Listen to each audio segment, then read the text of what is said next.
The message arrived at Kepler Station during the morning shift when most of the yesterday diplomatic staff were reviewing trade agreements and colony reports. Captain Daniel Carter was drinking his third cup of coffee when his console lit up with an emergency priority signal that made his stomach drop before he even opened it. Transmission came from the outer colonies, from a place called Harvest Prime, where human families had built homes and farms on rich soil under an orange sun. The message was brief and terrible in its simplicity. Rexian attack. Colony destroyed. Casualties in the hundreds. Possibly more. Daniel sat perfectly still for 3 heartbeats while his mind processed what he was reading. Then he activated the station-wide alert and watched as the diplomatic complex transformed from sleepy routine into controlled chaos within. Minutes, the main conference room filled with representatives from a dozen species, all talking at once in their various languages while translation devices struggled to keep up.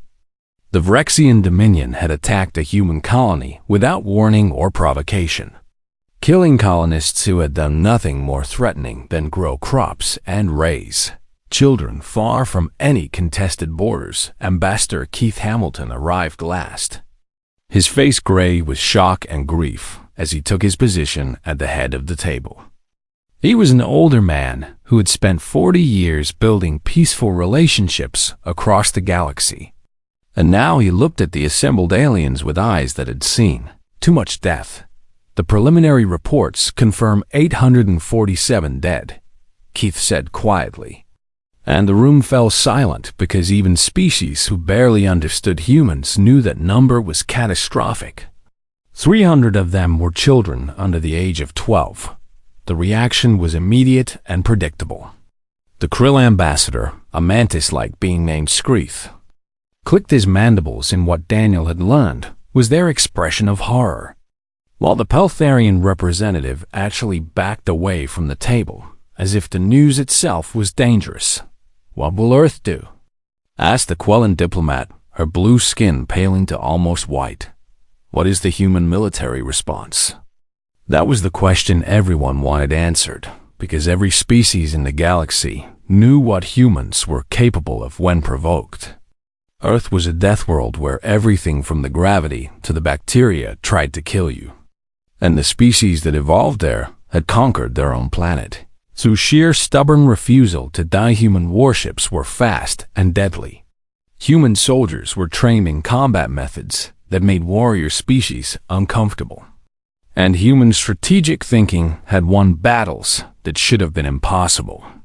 The galaxy had seen what happened when humans went to war, and nobody wanted to see it again. Keith Hamilton looked around the room, and Daniel saw something in his expression that surprised him. Not rage, not grief, but cold calculation.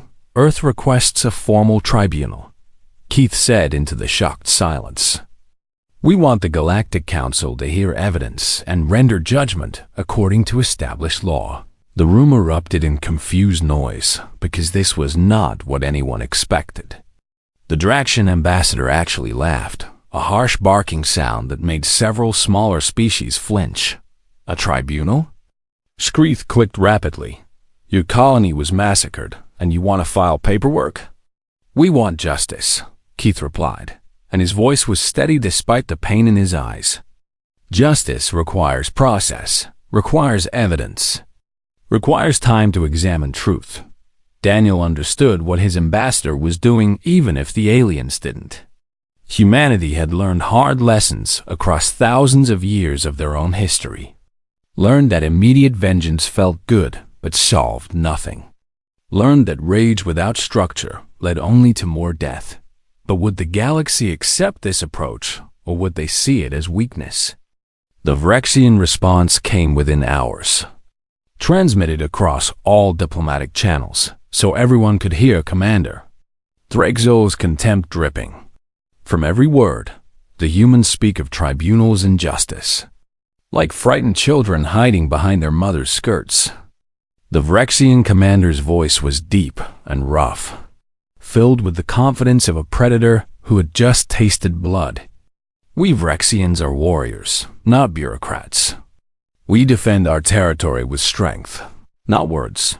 Daniel watched the transmission with Keith and several other human staff members, all of them listening as Thraxel explained that Harvest Prime had violated Rexian borders, that the attack was justified defense of sovereignty, that any species worth respecting would understand the need for immediate and violent response.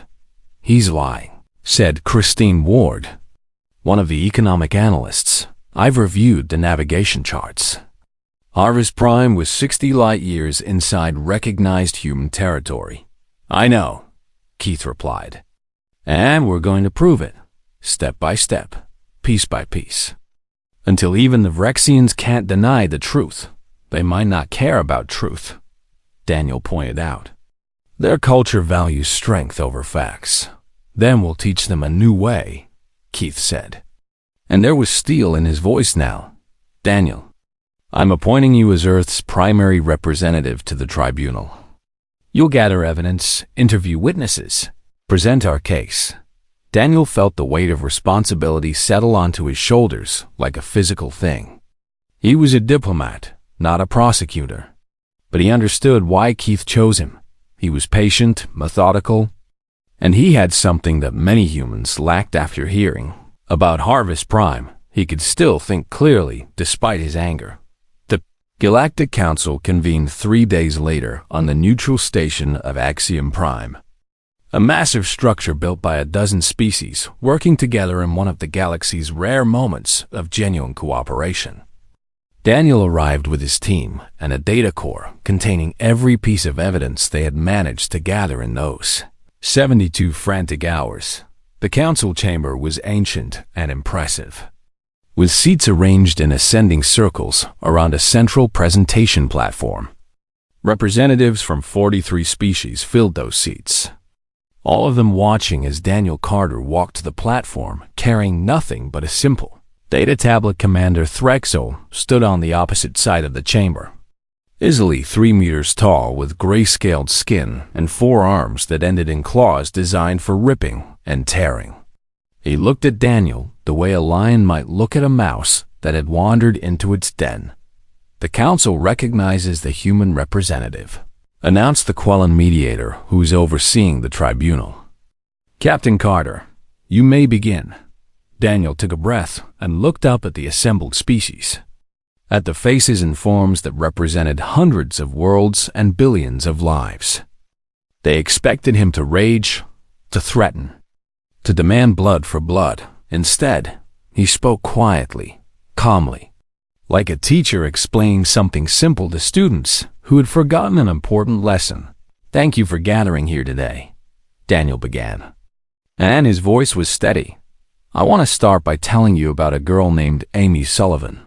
She's 12 years old. She likes drawing pictures of horses, and she survived the attack on Harvest Prime by hiding in a storage cellar while Rexian soldiers killed her parents in the farmhouse above her."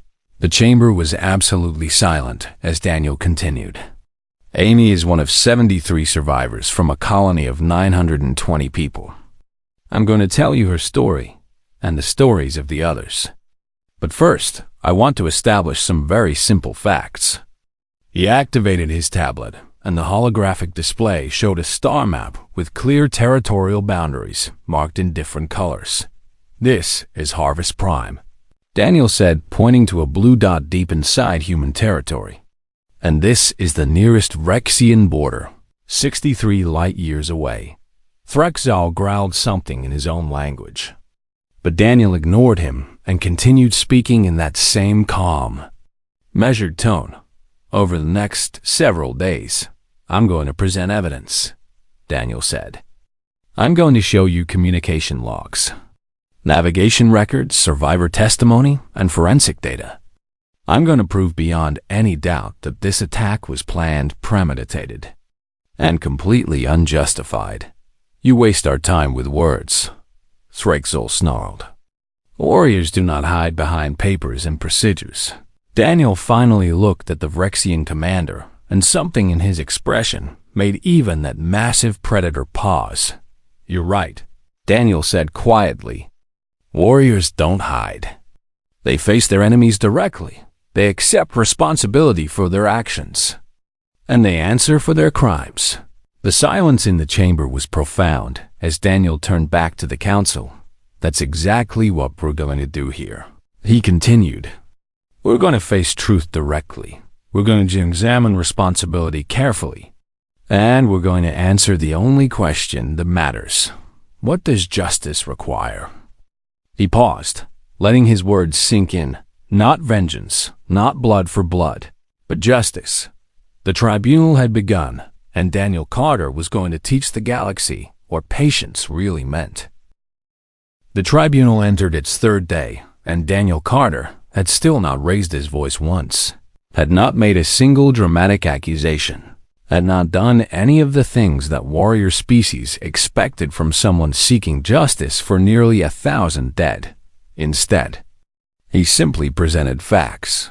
These are the navigation logs from the Harvest Prime colony beacon, Daniel said, his voice calm as he displayed rows of data that most species in the chamber probably found boring.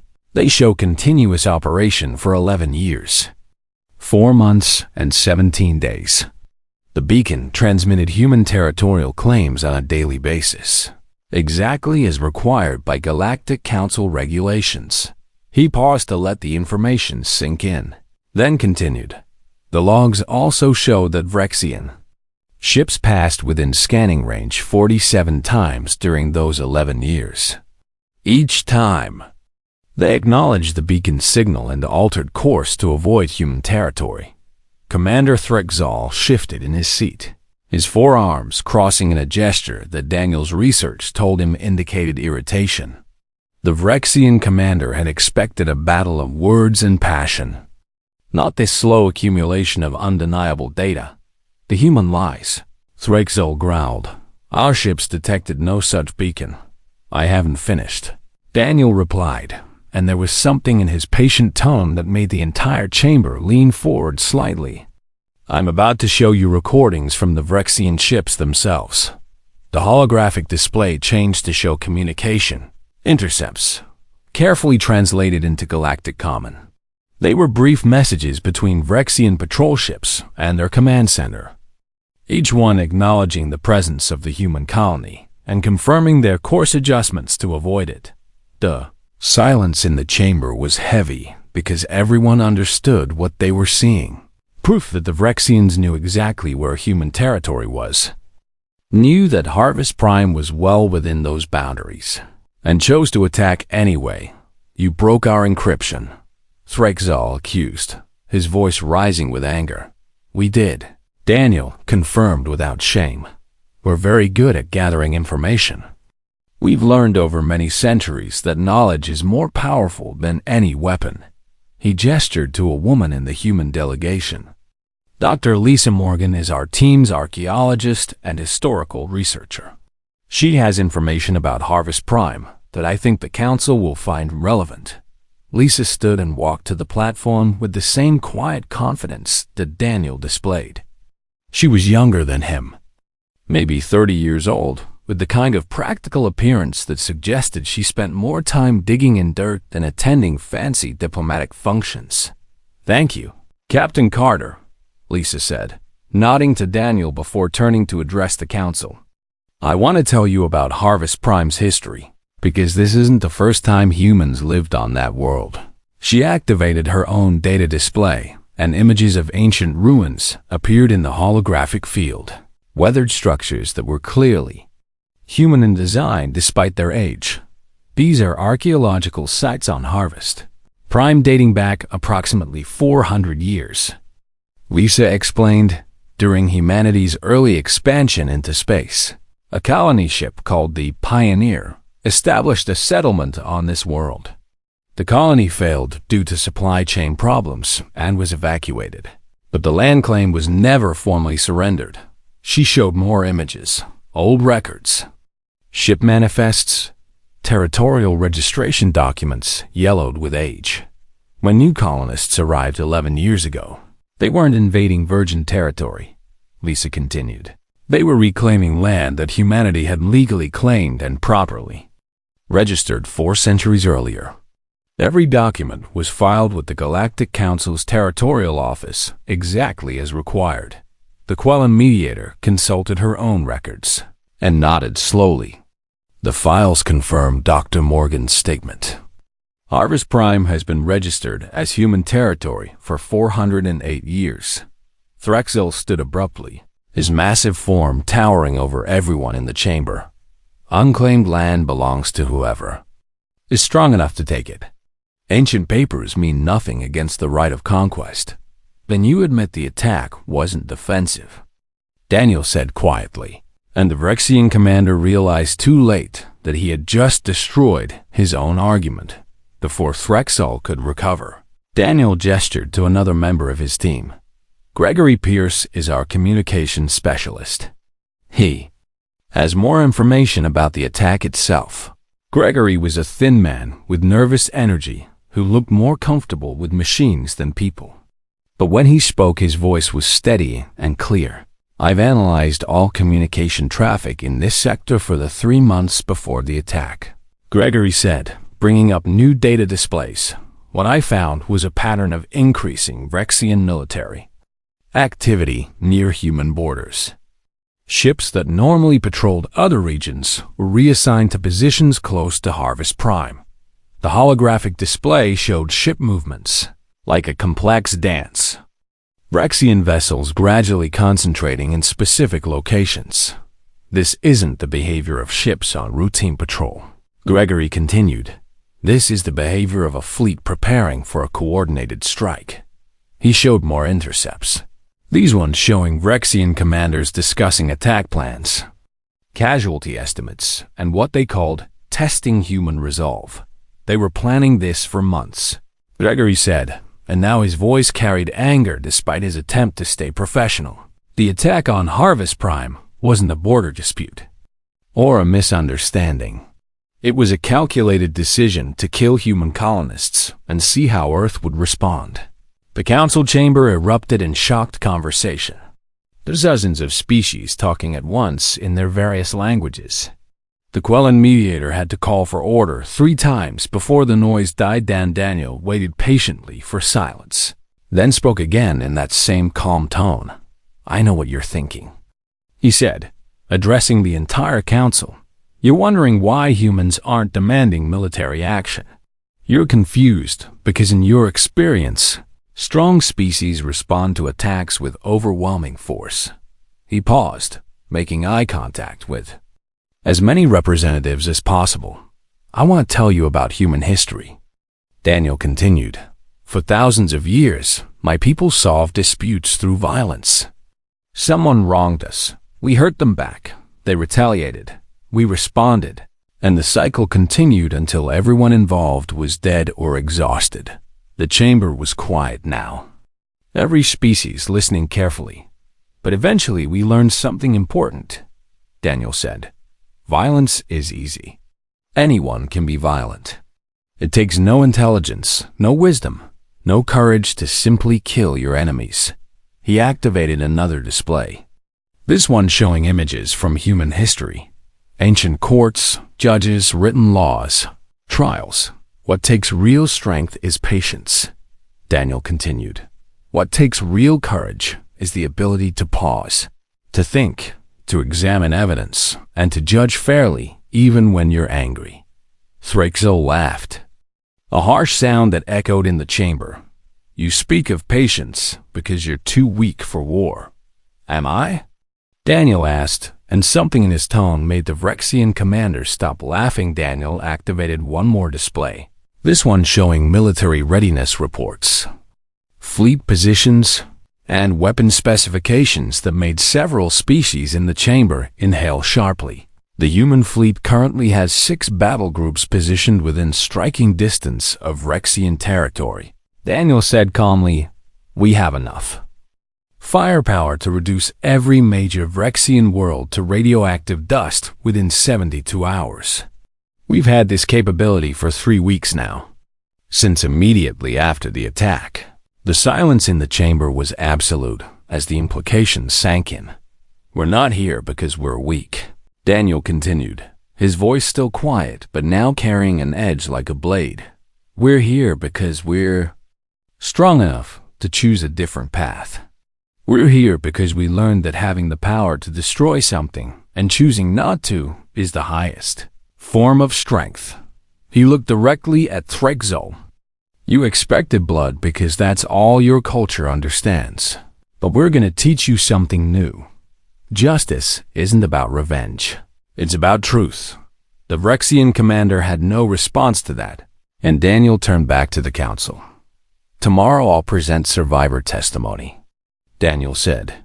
You'll hear from people who watched their families die, who hid while Rexian soldiers destroyed everything they loved. You'll hear their pain, their loss, their grief. He paused, his expression somber, and then you'll have to decide what justice requires. Daniel finished.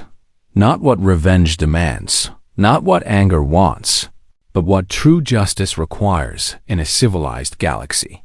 The mediator called a recess, and Daniel returned to his team, feeling the weight of exhaustion settling into his bones. Keith. Hamilton met him in the human delegation's private room with something that might have been a smile. You're doing well, Keith said quietly. The council is listening. Listening isn't enough. Daniel replied, we need them to understand why this matters. We need them to see that there's a better way than endless cycles of revenge.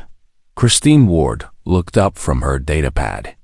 The Vrexians are requesting a closed meeting with their allies. They're trying to build support for dismissing the tribunal. Let them try, Daniel said, and now he allowed himself a small smile. We have truth on our side, and truth is patient. It can wait while lies exhaust themselves. That night, Daniel couldn't sleep. He kept thinking about Amy Sullivan and the other survivors, about the colonists who died for no reason beyond Rexian pride, about the families torn apart by violence, but he also thought about what humanity had learned across millennia of. The fourth day of the tribunal began with silence, the kind of heavy quiet that settles over a room when everyone knows they're about to hear something painful. Daniel Carter stood at the center of the council chamber with a small holographic projector in his hands, and his expression was carefully neutral despite what he was about to show. Before I present survivor testimony, I want to establish context, Daniel said, his voice steady. The Galactic Council has rules about protected categories during warfare. These rules exist because civilized species agree that certain targets should never be attacked, regardless of conflict. He activated the projector and images appeared showing the relevant council regulations. Medical facilities, religious sites, agricultural installations far from military targets, and most importantly, educational facilities where children were present. Harvest Prime had no military installations, Daniel continued. No weapons manufacturing, no strategic resources, no fleet support facilities. It was a farming colony with 3 schools, 2 medical clinics, and a population that included families with young children. The council representatives were attentive, but not yet emotionally invested. They had heard about atrocities before, had debated regulations and treaties in abstract terms.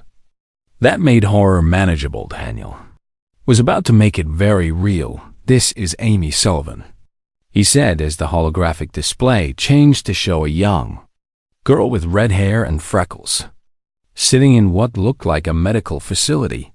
She's 12 years old. On the day of the attack, she was at home helping her mother prepare lunch while her father worked in the fields. The recording began to play, and Amy's voice filled the chamber, quiet and hollow in the way that trauma makes people sound.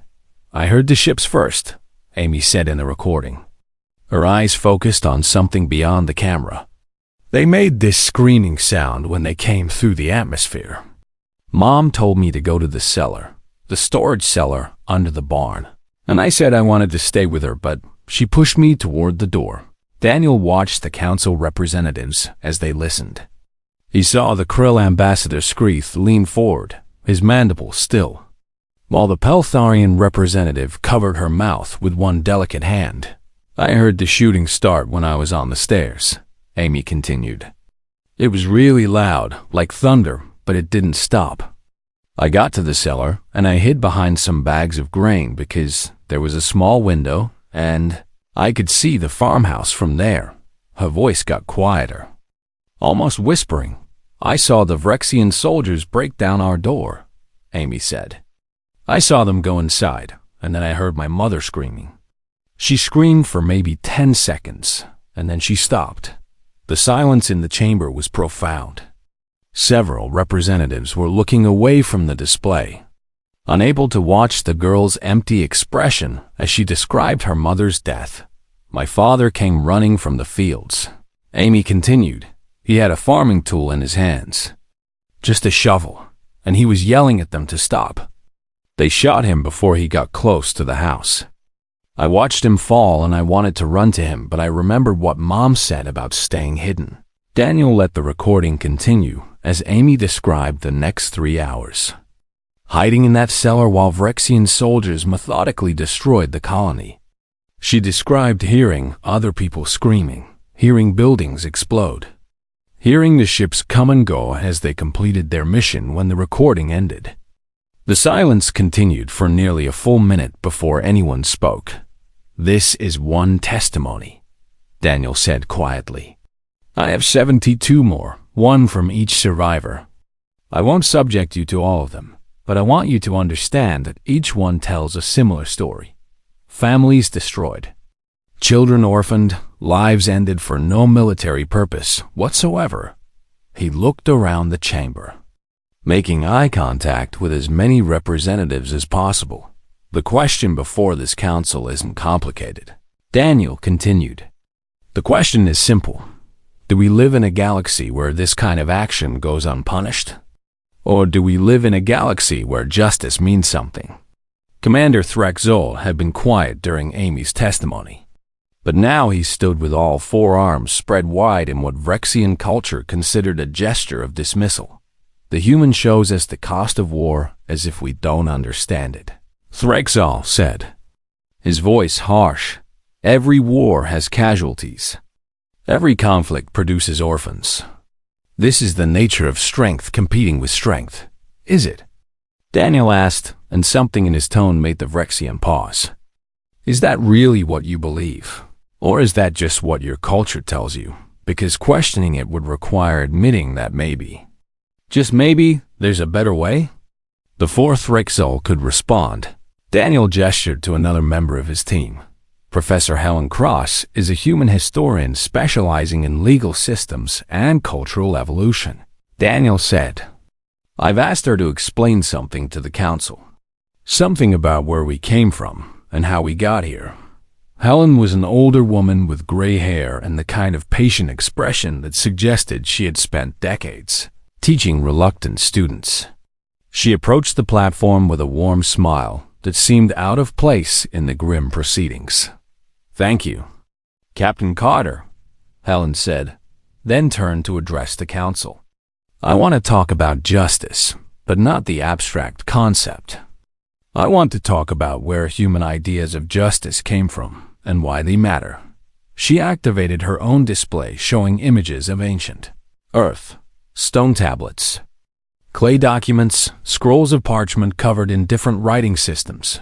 About 4,000 years ago, a human king named Hammurabi created one of the first written law codes, Helen explained. It was carved in stone and displayed publicly so everyone could know what justice required. Before this, justice was whatever the strongest person said it was. She showed more images. Roman forums, Chinese courts, African tribal councils, Islamic judicial systems, European legal traditions across every continent on Earth. Humans independently developed the same idea, Helen continued. The idea that justice requires rules. That rules require evidence. That evidence requires examination. And that examination requires time. The council was listening carefully now, fascinated by this historical perspective. We didn't do this because we were weak, Helen said, emphasizing the words. We did it because we were tired of endless revenge cycles. Someone killed my brother, so I killed their brother. So they killed my son, so I killed their son. And eventually, everyone was dead, except the people too young or too old to fight. She paused, letting that image sink in. The strongest human societies were the ones that learned to channel vengeance into structure. Helen continued. We created courts, trials, judges, juries, evidence requirements, and appeals processes. We made justice slow and deliberate because quick. Justice is just revenge with a different name. Threxel made a dismissive gesture. Your culture chose weakness over strength. Brexian culture chose differently. We value immediate action, decisive combat, clear victories. And how's that working for you? Helen asked with surprising directness. Your culture has been at war with someone for the last 300 years. You have enemies on every border. You spend more resources on weapons than on anything else. You measure success by body counts and conquered territory. She looked directly at the Vrexian commander. Is that strength, or is that just addiction to violence dressed up in monoculture language? The chamber erupted in shocked conversation, because nobody spoke to Vrexian commanders that way. But Helen just waited patiently for the noise to die down. I'm not insulting your culture. Helen continued once silence returned. I'm asking you to question it. Every human culture had to go through this same process. We had to look at our traditions of blood feuds and honor killings and revenge cycles, and we had to ask ourselves, is this actually making us stronger, or is it just making us more dead? Daniel took over again. The professor is right. Human history is full of cultures that chose violence over justice, and every single one of them eventually destroyed themselves. The ones that survived were the ones that learned to pause, to think, to judge fairly even when they were angry. He brought up new displays showing human military capabilities, technological achievements, successful diplomatic initiatives. Earth didn't become weak when we embraced structured justice. Daniel said, we became stronger. We had more resources to spend on advancement because we weren't constantly fighting civil wars. We had more allies because other species trusted us to be fair. We had more innovation because our best minds weren't dying in pointless revenge killings. He looked at Threxal again. You call our approach weakness, but I call it evolution. We evolved beyond simple predator thinking. We developed something that no predator ever has. The ability to choose mercy when we have the power to choose violence. The Vrexian commander was silent for a long moment. His forearms crossed in what Daniel now recognized as deep thought rather than dismissal. You speak of choice as if it matters. Threxal finally said, but in nature, the strong take what they want and the weak suffer. This is universal truth. Is it? Daniel asked, because I can show you examples from nature where cooperation succeeds better than predation. Where species that help each other survive longer than species that fight constantly. But we're not animals anymore, are we? We're conscious beings capable of choosing our own path. He gestured to the entire council. Every species in this chamber evolved beyond pure survival instinct. 3 weeks had passed since the tribunal began, and the Galactic Council chamber felt different now. Heavier somehow, as if the weight of testimony and evidence had physically changed the atmosphere. Daniel Carter stood at the presentation platform for what he knew would be the final time before the council reached its verdict. And he carried with him the hopes of 73 survivors who were waiting to learn. If justice meant anything in this galaxy, Christine Ward had presented the economic evidence the previous day, showing in careful detail how the Vrexian Dominion's entire society was structured around perpetual warfare. They didn't just have a military culture. They had an economy that would collapse without enemies to fight, resources to seize, and territories to conquer. The revelation had shocked many council members who had assumed the Vrexians were simply aggressive by nature rather than aggressive by economic necessity. It changed the conversation from cultural differences to systemic problems. Now Colonel Stephen Blake, a human Marine officer with 30 years of combat experience, stood beside Daniel to present the final piece of evidence. "I'm here to talk about human military capability," Stephen said, his voice carrying the gravelly tone of someone who had shouted orders across too many battlefields. "The Council has heard a lot about human patience and justice. And I want to make sure you understand something important. We're not patient because we're weak."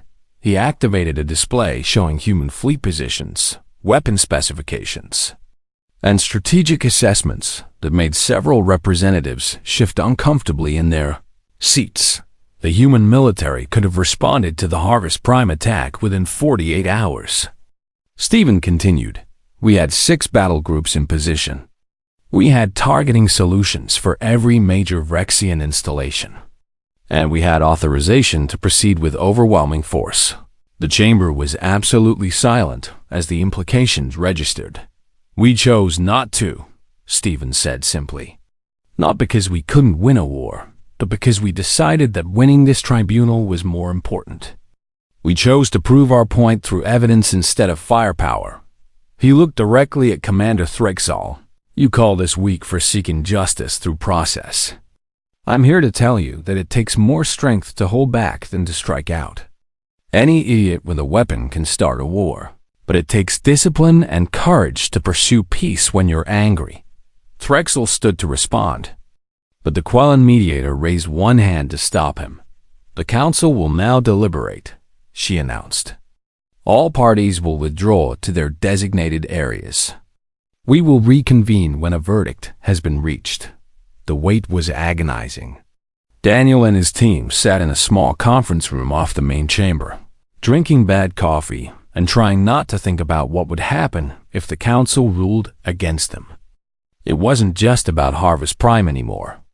It was about establishing whether the galaxy would embrace justice or continue accepting that might makes. Right, Keith Hamilton joined them after the first hour, his expression unreadable. "I've been speaking with some of the Council representatives informally," Keith said. "The vote isn't unanimous, but there's growing consensus that the Vrexian actions were unjustified." "Growing consensus isn't a verdict," Daniel replied. "We need a clear decision, or this was all for nothing." "It won't be for nothing," Helen Cross said quietly from her seat by the window. "Even if the Council doesn't rule in our favor, we've planted seeds. We've made them think about justice in ways they haven't before. Seeds don't bring back the dead," Daniel said, then immediately regretted his harsh tone. "I'm sorry, Professor. I know you're right, but those 73 survivors deserve more than philosophical progress." Before anyone could respond, the Quellan mediator's assistant appeared at the door. "The Council has reached a verdict," he said simply. The walk back to the main chamber felt longer than it actually was. Daniel's heart was pounding as he took his position at the platform, watching as Council representatives filed back to their seats with expressions that gave nothing. Away the Quellan mediator stood, and the entire chamber fell silent. "The Galactic Council has reviewed all evidence presented regarding the attack on the human colony designated Harvest Prime," she began, a voice formal and precise. "We have examined navigation records, communication intercepts, survivor testimony, economic analysis, and historical territorial claims." Daniel held his breath. "We find that the Vrexian Dominion's attack on Harvest Prime was unprovoked, unjustified, and in violation of multiple galactic treaties," the mediator continued. "The colony was unquestionably within recognized human territory. The Vrexian claims of defensive action are without merit. The casualties inflicted constitute war crimes under current galactic law." A wave of relief washed over Daniel, so powerful that he had to grip the edge of the platform to stay steady. "The Council hereby orders the following penalties," the mediator announced. "The Vrexian Dominion will pay full reparations to survivors and families of victims. Rexian military forces will withdraw from all disputed border regions pending new territorial negotiations. Rexian expansion will be halted for a period of no less than 10 standard years. Commander Threxel and all officers involved in planning the Harvest Prime attack will be remanded to Galactic Council custody for trial on war crimes charges. Threxel roared and lunged forward, but other Rexian officers grabbed him and forced him back into his seat. The chamber erupted in noise as representatives from dozens of species all reacted at once, some cheering, some arguing, some simply sitting in shocked silence. The mediator called for order, and eventually the chamber quieted enough for her to continue. Furthermore, she said, the Council recognizes that this tribunal has exposed fundamental weaknesses in our approach to conflict resolution. We hereby establish a new galactic judicial framework based on principles presented by the human delegation. All future disputes between member species will be subject to evidence-based tribunals before any military action is sanctioned. Daniel felt tears threatening and blinked them back. This was more than he had hoped for, more than he had dared to dream. They hadn't just won justice for Harvest Prime. They had changed the entire galaxy's approach to conflict, but the real test was still to come after the formal proceedings ended. Daniel found himself standing alone in a corridor outside the chamber when he heard footsteps behind him. He turned to find a Rexian officer approaching.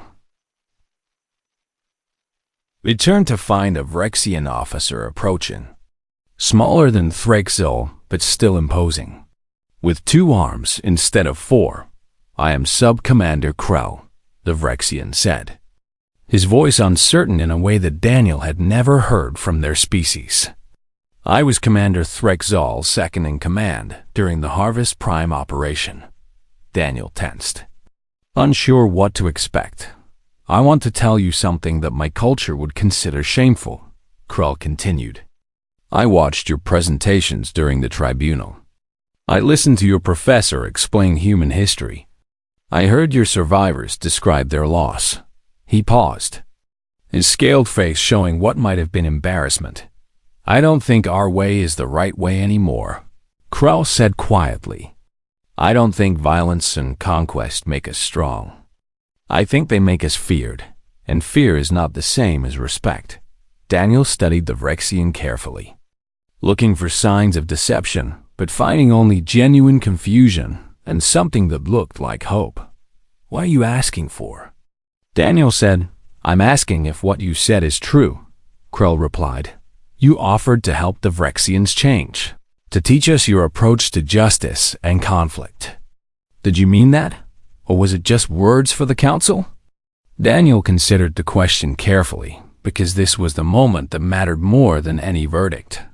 If he said no, if he rejected this overture, then the cycle would continue with a new generation of Rexians who had reason to hate humanity. I meant it, Daniel said finally, but there will be conditions. Your people will have to accept monitoring, will have to participate in cultural exchange programs, will have to genuinely commit to change, rather than just pretending until we look away. I understand, Krell said. Some of my people won't accept this. They'll cling to the old ways, will call us weak for seeking your help. Change is always hard, Daniel replied. But you're taking the first step, and that's the hardest part. The rest will come with time and patience. Krell made a gesture that Daniel's research suggested was a Rexian expression of gratitude. Thank you, Krell said. I will return to my people and tell them what I learned here. I will show them that there's a different way to be strong. After Krell left, Daniel found his team celebrating in their conference room. Keith Hamilton saw him enter and raised a cup of coffee in salute. You did it, Keith said with genuine warmth. You took the hardest case imaginable and turned it into a teaching moment for the entire galaxy. We did it, Daniel corrected. This was a team effort. Maybe, Keith replied. But you were the one who stood up there day after day, presenting evidence when everyone expected you to be calling for blood. You showed them what human patience really means. Over the next few weeks, Daniel watched as the galaxy began to change. It was slow at first, just small shifts in how species approached disagreements. But those shifts accumulated into something significant. The first sign was when the Draxian-Quellan border dispute was referred to tribunal instead of being settled through the usual threats and posturing. Both sides presented evidence, accepted the councils. 6 months had passed since the tribunal ended, and Daniel Carter stood on the rebuilt landing platform at Harvest Prime, watching construction crews work on the new school building that would replace the one destroyed in the attack. The orange sun was setting over fields where crops were growing again, and if he squinted he could almost imagine that nothing terrible had ever happened here almost. But not quite, Captain Carter? A voice said behind him, and he turned to find Amy Sullivan approaching with a woman he recognized as her aunt, who had become her guardian after the attack. Amy looked different now, older somehow. Though only 6 months had passed, with the kind of careful composure that children develop when they've seen too much death too soon. "Hello, Amy," Daniel said warmly. "I'm glad you're here for the memorial dedication." "I wanted to see what they built," Amy replied, looking toward the construction site. "My aunt says it's important to remember, but also to move forward." "Your aunt is very wise," Daniel said. And the woman smiled sadly at the compliment. They stood together in silence for a moment, watching the sun paint the sky in shades of amber and gold. Daniel had come to Harvest Prime for the memorial ceremony, but also because he needed to see that life was returning to this place, that the survivors were finding ways to keep living despite their loss. Did it matter? Amy asked suddenly. The tribunal, all that evidence and testimony, did it actually change anything? Daniel considered the question carefully because Amy deserved an honest answer, not a comforting platitude. "Yes," he said finally. "It changed everything. Not all at once, not perfectly, but the galaxy is different now because of what happened in that council chamber." "How?" Amy asked, and her tone suggested she genuinely wanted to understand.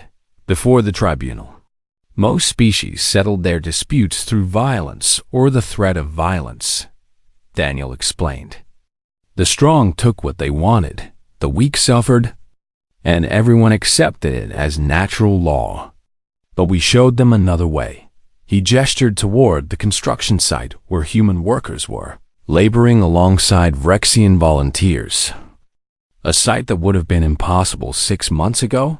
Those Rexian workers helping rebuild your colony? Daniel continued. "They're here because their culture is starting to question whether constant warfare actually makes them strong.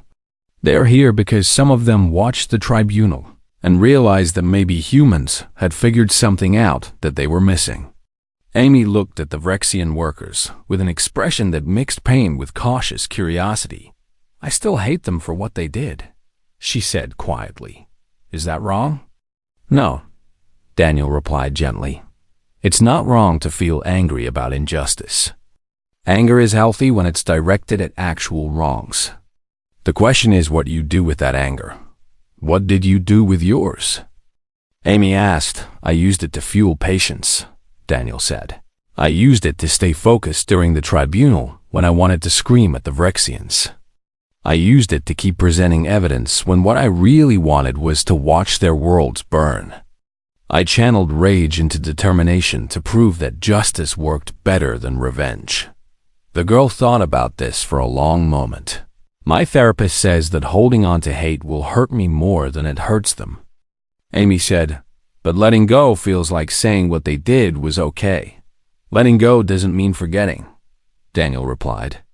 "It means choosing not to let their crime define the rest of your life.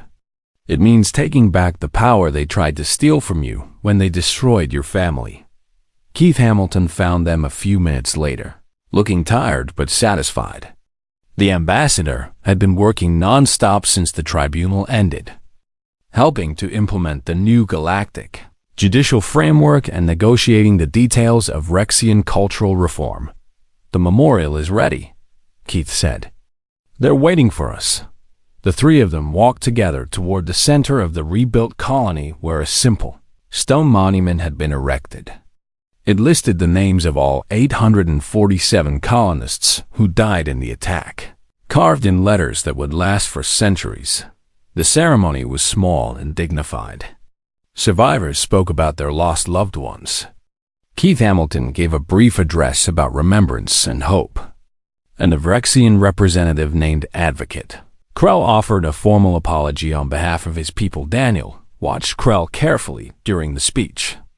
The former sub-commander had transformed himself over the past 6 months, dedicating himself to reforming Vrexian culture from within.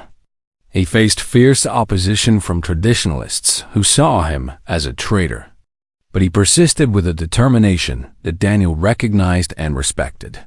"We cannot undo what was done here," Krell said in his heavily accented Galactic common. "We cannot bring back those who were killed, cannot erase the pain we caused. But we can learn from this tragedy, can use it to become better than we were." He paused, his scaled face showing genuine emotion. "The humans taught us something we didn't know we needed to learn," Krell continued.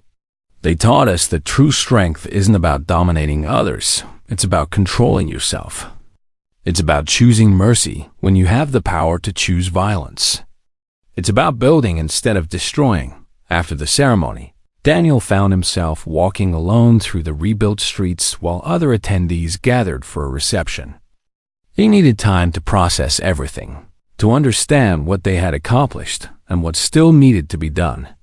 "Captain Carter," a voice called, and he turned to find a young reporter named Samantha Brooks approaching with her recording equipment. "Can I ask you a few questions for my story about the Tribunal's impact?" "Sure," Daniel said, "but let's walk while we talk. I want to see more of the colony." They strolled through streets lined with new buildings that looked almost identical to the ones destroyed 6 months ago. The colonists had chosen to rebuild in the same style, preserving the character of what they'd lost while creating something new. "People are calling what you did at the Tribunal revolutionary," Samantha said. "They're saying you changed the entire galactic approach to conflict resolution. How does that feel?" "Exhausting," Daniel replied honestly. "Every day I get messages from species requesting help with their disputes, asking for advice on implementing tribunal systems, wanting to know how humans learn to be patient. It's overwhelming. But you're doing it anyway," Samantha observed. "You've accepted the position of ambassador of restorative justice, and you're traveling to conflict zones across the galaxy because it matters," Daniel said simply. "Because if we can teach even one more species to pause before attacking, to examine evidence before judging, to choose justice over revenge, then every second of exhaustion is worth it." They walked in silence for a moment before Samantha asked another question. "Some critics say that your approach only works because humanity had overwhelming military superiority," she said. "They argue that the Vrexians only accepted the Tribunal's judgment because they knew humans could destroy them if they refused. How do you respond to that?" Daniel stopped walking and looked directly at the reporter. "Those critics are partly right," he admitted. The threat of military action was there, hovering in the background of every tribunal session. But here's what they're missing. Having power and choosing not to use it is the entire point. He gestured around at the rebuilt colony. "Any species can threaten violence," Daniel continued. "Any military can bomb populations into submission. That's easy. That's the default position for every culture that hasn't evolved beyond basic predator thinking. But showing restraint when you're angry, seeking justice when revenge is available, building systems that treat everyone fairly, even when you could just impose your will by force, that's what separates civilized species from sophisticated barbarians." Samantha nodded, clearly thinking about his answer. "You mentioned evolved thinking," she said. "But isn't that a bit judgmental? Who's to say that human approaches to justice are better than traditional Vrexian approaches to honor combat? Results Daniel replied without hesitation. Human civilization survived and thrived when we adopted structured justice systems. Cultures that clung to blood feuds and revenge cycles eventually destroyed themselves. It's not about moral superiority. It's about practical outcomes. Which approach leads to more peace, more prosperity, more cooperation? They had reached the edge of the colony where new farms were being planted. Daniel could see human and Rexian workers laboring side by side, sharing techniques and learning from each other. "That's your answer right there," Daniel said, pointing at the workers 6 months ago. Those Rexians would have been trying to kill those humans. Now they're working together to grow food.